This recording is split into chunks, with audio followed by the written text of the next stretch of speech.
Kidangoor NSS higher secondary സ്കൂളിൽ ശ്രുതിലയം 2024 എന്ന പേരിൽ കലോത്സവം സംഘടിപ്പിച്ചു. സ്കൂൾ ഹാളിൽ രാവിലെ നടന്ന ചടങ്ങിൽ പ്രശസ്ത കഥകളി നടൻ കൊടമാളൂർ മുരളീകൃഷ്ണൻ ഉദ്ഘാടനം നിർവഹിച്ചു.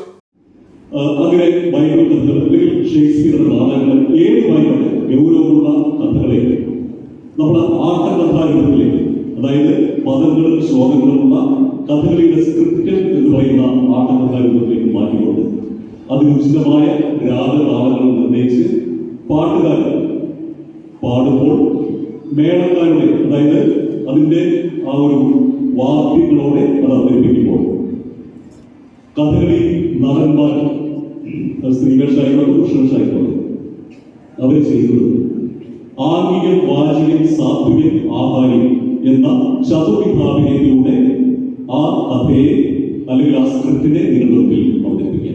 PTA പ്രസിഡന്റ് അശോക് കുമാർ പൂതമന അധ്യക്ഷനായിരുന്നു. Principal P. Bindu, PTA vice president PB Saji, headmaster Bijukumar, CS Jayaprakash, Anoop G. Kumar എന്നിവർ സംസാരിച്ചു.